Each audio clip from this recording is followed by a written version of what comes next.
इस एकादशी के दिन दान करने से सभी मनोकामनाएं पूर्ण हो जाती हैं। एकादशी के दिन विशेषकर पूर्वजों के पूजन के लिए बहुत ही शुभ और फलदायी समझा गया है। सफला एकादशी के दिन पिंडदान करने से पूर्वजों की आत्मा को शांति मिलती है और उनको मोक्ष मिलता है। और आपको बता दें, इस बार जो इस दिन एकादशी पूजा के साथ साथ हनुमान जी मंगल देवता और भगवान शिव जी की भी पूजा जरूर करनी चाहिए। आपको बता दें कि इस दिन यदि आप हनुमान जी और मंगल देवता, भगवान शिव और विष्णु भगवान की पूजा करते हैं तो मंगल का गृह जनित दोष भी दूर हो जाता है। व्यक्ति के जीवन में सुख संपत्ति की प्राप्ति हो जाती है। समस्त मनोकामना व्यक्ति की पूर्ण हो जाती है। और दोस्तों, साथ ही साथ अब बात करें आपको उस दिन, मतलब ये जो एकादशी के दिन है, इस दिन आपको एक उपाय तो जरूर करना है। गाय का उपाय बताने से पहले एक उपाय आपको बता दें। इस उपाय को जरूर करें।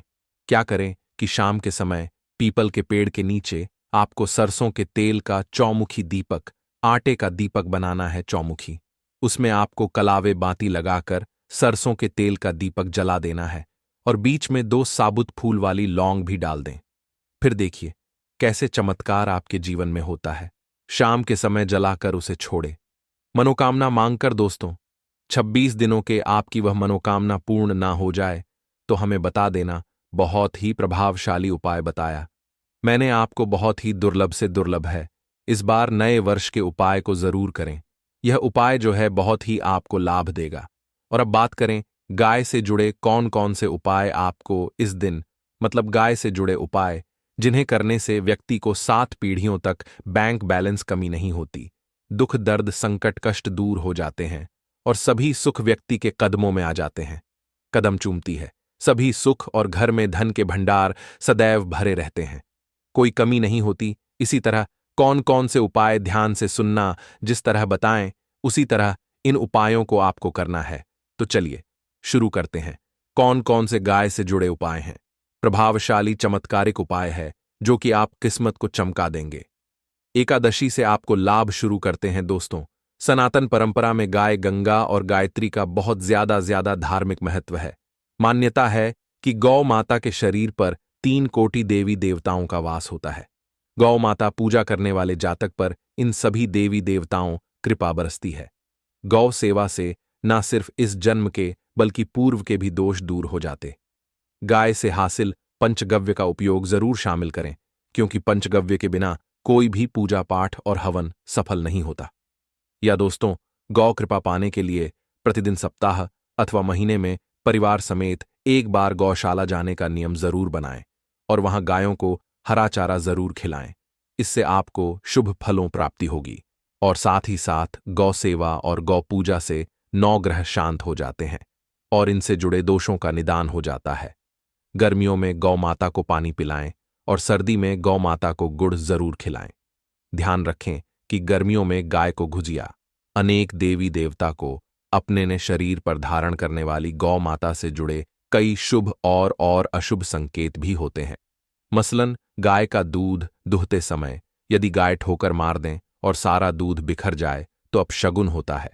यदि कोई यात्रा पर निकल रहा हो और गाय अपने बछड़े को दूध पिलाती सामने आ जाए तो निश्चित रूप से जिस यात्रा के लिए आप निकले हैं वह यात्रा आपकी जरूर ही सफल होगी और वह काम जिसके लिए आप निकले हैं वह भी जरूर ही पूर्ण होगा। यात्रा पर जाते समय बाईं ओर गाय की आवाज आना और रात्रि में गाय हुंकारना करना भी शुभ होता है। दोस्तों, साथ ही साथ गाय के साथ आप भूलकर भी दुराचार ना करें, अन्यथा मिलता है घोर पाप और जीवन परेशानियां में परेशानियां बनी रहती हैं।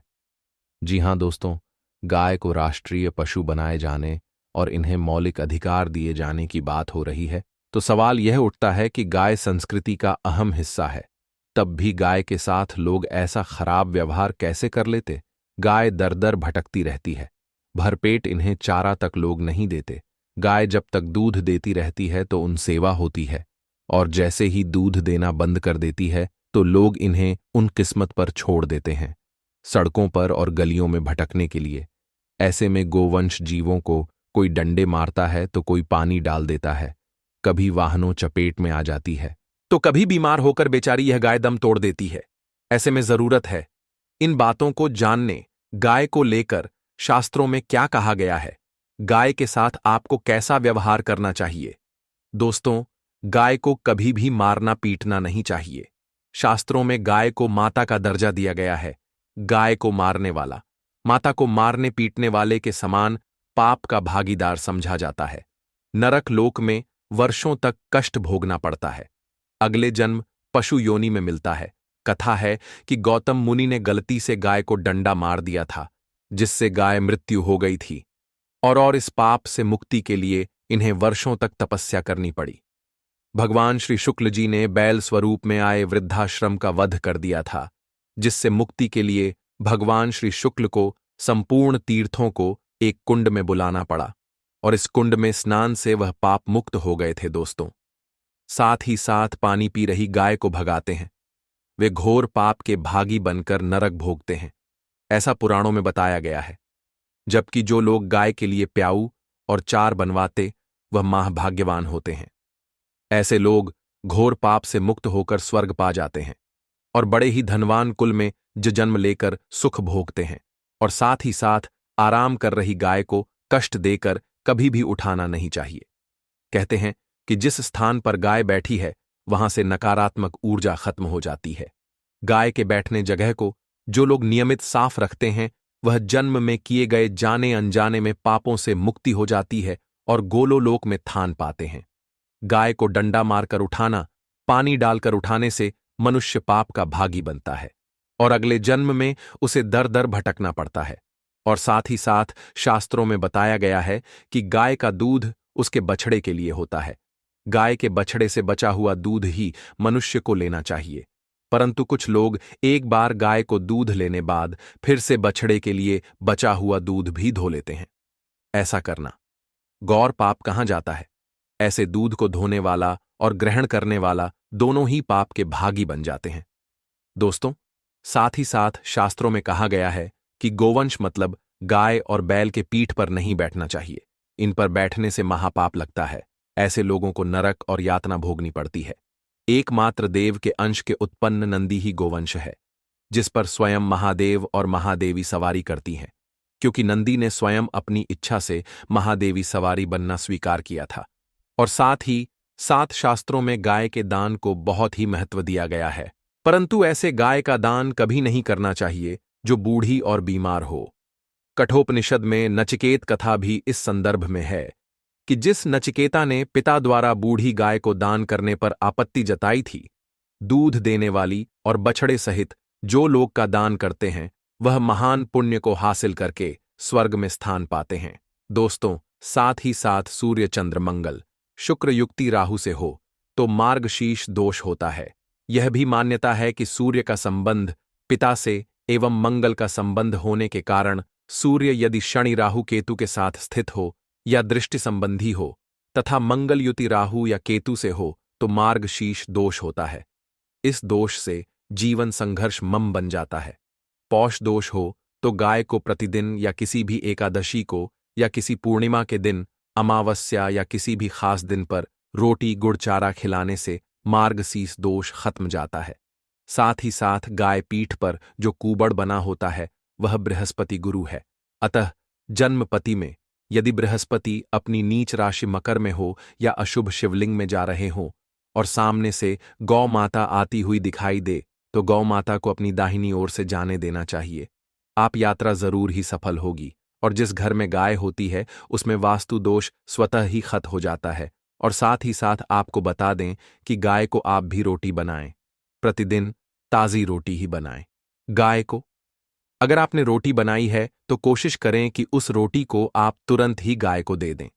अगर आप उस रोटी को रख दें और उस रोटी को अगले दिन देंगे तो वह रोटी बांसी मानी जाएगी। गाय को कभी भी बांसी रोटी ना दें, इससे घर में नकारात्मक ऊर्जा वास करती है और जो भी काम आपके बनने वाले होंगे वह काम भी आपके बिल्कुल भी नहीं बनेंगे। इससे आपके घर में हमेशा दर्द देवता का वास रहेगा और आप जिस भी काम को करेंगे उस काम में आपको हमेशा असफल ही हाथ लगेगी। इसीलिए कोशिश करें गाय को रोजाना रोटी बनाकर खिलाएं और रोटी को बिल्कुल ना रखें। बांसी रोटी गाय को ना दें और साथ ही साथ सड़ी गली चीजें गाय को नहीं खिलानी चाहिए। घर में कोई फल है, कोई सब्जी है, सड़ जाए तो लोग क्या करते हैं, गाय को देते हैं। ऐसा नहीं करना चाहिए। ऐसा करने से यदि आप गाय को खिलाते हैं तो आप पाप के भागी बन जाते हैं। आप बिल्कुल सड़ी गली चीजें गाय को ना खिलाएं, और साथ ही साथ एकादशी पर आटे 26 लोहियां बनाकर उनके ऊपर घी लगाए, इसके बाद गाय को खिलाएं। हर एक लोई को खिलाते समय गाय के सींगों पर हाथ फेरे। इससे आपके जीवन में खुशियां ही खुशियां होंगी। और एक बार एकादशी पर आप 7 बार गाय पर एक सफला भी कर लें तो आपके समस्त काम होंगे। और एकादशी पर साथ ही साथ आप गाय को जब भी रोटी दे, रोटी पर या तो आप थोड़ी हल्दी लगा लें या थोड़ा गुड़ रख लें। अगर गुड़ ना हो तो आप थोड़ा घी रख सकते हैं। दोस्तों, तो गाय को कभी भी सूखी रोटी ना खिलाएं। सूखी का मतलब गाय को रोटी खिलाए, उस पर कुछ ना कुछ रखकर खिलाएं। हल्दी रख ले, गुड़ रख ले, मिश्री घी या जो भी रख ले, मतलब खाली नहीं खिलानी है। इतना करने मात्र से आपके जीवन के सभी दुख दर्द समाप्त हो जाएंगे। दोस्तों, पौष महीने की कृष्ण पक्ष की एकादशी को सफला एकादशी के नाम से जानते हैं। यह इस बार 26 दिसंबर को है। तो हिंदू धर्म पुराण के अनुसार इस सफला एकादशी संबंधी संपूर्ण जानकारी बताई जाएगी, जिस जानकारी से आपको व्रत का पूर्ण रूप से फल मिलेगा। अगर आप व्रत नहीं रखे हैं, फिर भी अगर आप यह वीडियो देख लेते हैं तो बिना व्रत करें आपको एकादशी की पूर्ण रूप से फल प्राप्त होगा। मैं आप लोगों को कुछ गुप्त जानकारी भी बताऊंगा और साथ ही साथ इस वीडियो में बताऊंगा ऐसी कौन से उपाय जिस उपाय को करने के बाद माता लक्ष्मी जी और भगवान विष्णु जी के विशेष रूप से हमें कृपा प्राप्त होती है, हमारी गरीबी एवं दुख समाप्त होते हैं। यह सारी जानकारी पाने के लिए कम से कम आप अपना 5 से 7 मिनट का बहुमूल्य समय जरूर दीजिए। वीडियो में आगे बढ़ने से पहले, जानकारी बताने से पहले सभी दर्शकों से गुजारिश करना चाहूंगा। वीडियो में आगे बढ़ने से पहले अभी तक आपने हमारे वीडियो को लाइक नहीं किए तो वीडियो को लाइक करें, चैनल को सब्सक्राइब जरूर कर लीजिए। देखिए, हमारे चैनल का मकसद है जनहित एवं जन कल्याण करना, तो सर्वप्रथम जानते हैं। सफला एकादशी की कथा ऐसा माना जाता है, जो भी साधक सच्चे मन से एकादशी की कथा को ध्यानपूर्वक सुनते हैं तो ऐसे व्यक्ति की जन्मों की गरीबी एवं जन्मों के पाप दोष मिट जाते हैं, व्यक्ति दोष रहित हो जाते हैं। फिर ऐसे व्यक्ति जीते जी सुख को भोगते हैं और मृत्यु के उपरांत मृत्यु के पक्ष भगवान विष्णु के बैकुंठ की प्राप्ति होती है। कथा ध्यान से सुनना, फिर इसके बाद और भी इसके गुण भरी जानकारी बताऊंगा। सभी लोग एकादशी व्रत रखती हैं। उस दिन नगर के किसी भी व्यक्ति या पशु पक्षी जो है अन्न नहीं खाते, यहां तक कि एक दाना भी जो पशु पक्षी हैं वो नहीं खा करते। एक समय ऐसा हुआ कि किसी दूसरे जगह का एक व्यक्ति ने राजा के दरबार में पहुंचा और नौकरी देने की प्रार्थना करने लगा।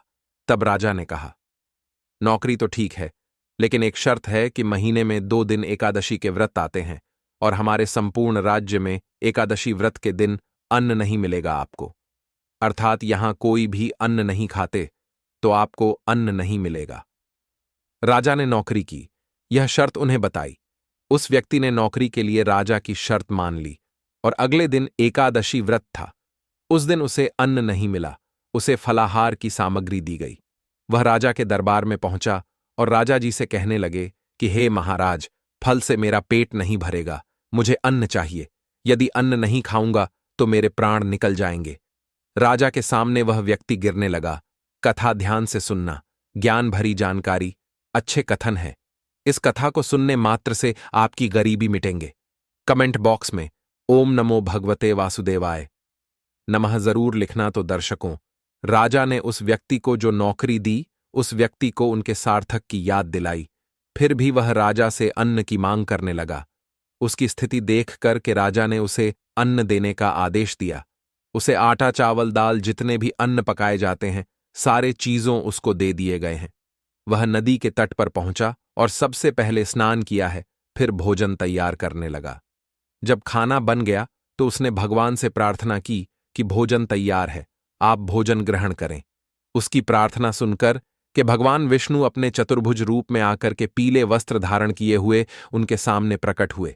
और ध्यान से सुनना, उसने प्रभु के लिए जो भोजन परोसा, भगवान विष्णु ने अपने उस भक्त के साथ भोजन करने लगे।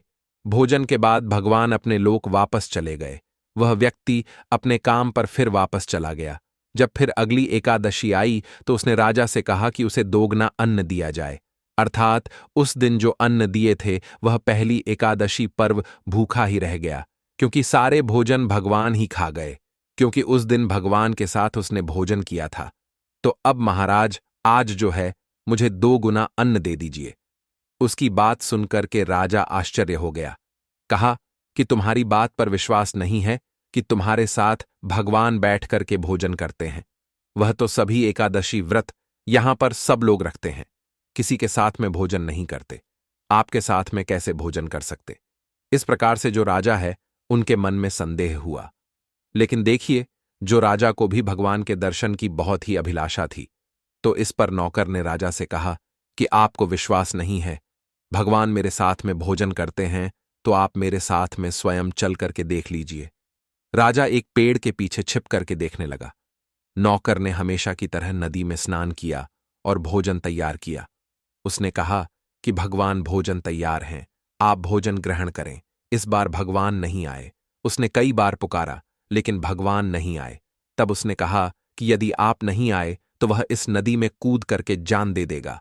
उसने फिर भगवान को पुकारा, लेकिन भगवान नहीं आए, तो वह नदी में कूदने के लिए आगे बढ़ा। तभी भगवान प्रकट हो गए और उसके हाथ रोक लिया है, और उसके साथ में बैठ करके भगवान ने भोजन किया। उसके बाद उसे अपने विमान में बैठा लिया और अपने साथ अपने धाम को लेकर के चले गए। यह देखकर राजा को ज्ञान हुआ कि उपवास में जो नियम है इनका भी पालन करना जरूरी है। पवित्रता के साथ ही साथ मन की पवित्रता भी जरूरी है। साथ ही साथ आपको व्रत में पूर्ण रूप से व्रत का नियम का पालन करना चाहिए, तब आपको व्रत की पुनः फल प्राप्त होगा। तो आज मैं आप लोगों को सफला एकादशी के दिन कुछ ऐसे फल के बारे में बताऊंगा जिस फल को खाने के बाद आपको व्रत की पूर्ण रूप से फल प्राप्त होता है। साथ ही साथ अगर आप इस फल को गौ माता को खिला देते हैं, किसी ब्राह्मण को देते हैं, छोटी बच्ची को दे देते हैं, तो बिना व्रत रखे आपको एकादशी व्रत की पूर्ण रूप से फल प्राप्त होगा। जीते जी आपको यहां पर सुख मिलेंगे। मृत्यु के उपरांत आपको भगवान की कृपा प्राप्ति होगा। साथ ही साथ आपकी गरीबी, निर्धनता एवं जीवन में परेशान नहीं होंगे। माता लक्ष्मी जी की कृपा पाने के लिए अपने घर की सर्वप्रथम तो हमें अच्छी तरीके से साफ सफाई करना चाहिए। अब ऐसा क्यों करना चाहिए? क्योंकि माता लक्ष्मी उसी घर में प्रवेश करती हैं जिस घर में शुद्धता का वातावरण। अर्थात अगर आपके घर में कूड़े कचरे हैं तो आपके घर में माता लक्ष्मी कभी नहीं आती। देखिए, जो कूड़े कचरे कहे गए हैं नकारात्मकता का प्रतीक कहे गए हैं। देवी लक्ष्मी सकारात्मक चीजों को खोजती है। देवी लक्ष्मी की बहन जो कुल लक्ष्मी कही गए, जिसे हम दरिद्रता के नाम से जानते हैं। अगर आपके घर में देवता की एकादशी दिन कूड़े हैं, सामान है, जितने भी गंदगी चीजों को रखते हैं, तब आते हैं। और अगर आप अपने घर के संपूर्ण रूप से वातावरण को साफ रखते हैं, स्वच्छ रखते, तो माता लक्ष्मी आपके घर में प्रवेश करती हैं। भगवान विष्णु जी के साथ में तो एक काम अवश्य करना। सफला एकादशी के दिन माता लक्ष्मी की विशेष रूप से कृपा पाने के लिए अपने घर की साफ सफाई जरूर करना और अपने घर में अखंड दीपक पूरी रात जरूर जलाना, क्योंकि माता लक्ष्मी अर्धरात्रि में प्रत्येक मनुष्य के द्वार में रस्सी की तिथि में भगवान विष्णु के साथ भ्रमण करते हुए आती हैं। तो आप भी अपने घर में यह कम जरूर करना, अखंड दीपक जलाना। इससे माता लक्ष्मी आपके घर में ठहर जाएंगी। ऐसा भी माना जाता है तो सभी मनोकामना पूर्ण होती है। लेकिन इस दिन भगवान विष्णु की कुछ मंत्र कहे गए हैं, जिस मंत्र को व्रत रखते हैं और अगर आप इस मंत्र को निरंतर जाप करते हैं तो इसका आपको पूर्ण रूप से फल प्राप्त होता है। ओम नमो भगवते वासुदेवाय नमः। यह जो मंत्र कहे गए हैं, इस मंत्र का जितना ज्यादा जाप करते हैं उतने ही ज्यादा फिर आपके अध्यात्म होता है, व्रत का पूर्ण रूप से फल प्राप्त होता है। विष्णु का पंचामृत से अभिषेक करना चाहिए। ऐसा मान्यता है कि ऐसा करने से व्यक्ति को शुभ गुण की प्राप्ति होता है। और इसके अलावा भगवान विष्णु को सफेद रंग की मिठाई भी भोग लगाना चाहिए। अगर आप ऐसा करते हो छोटे छोटे, और ऐसा भी माना जाता है घर के सुख के लिए सफला एकादशी के दिन किसी मंदिर में एक नारियल और बादाम जरूर चढ़ाना चाहिए। अब ऐसा क्यों करना चाहिए? इसके पीछे भी कारण है। अगर आपके कोई काम अटक रहे हैं, आपके काम नहीं बन पा रहे हैं, तो एक नारियल के साथ में आपको थोड़ा सा बादाम, 5 बादाम चढ़ा दीजिए। भगवान विष्णु जी को आपके रुके हुए काम बन जाएंगे और जरूरतमंद लोगों को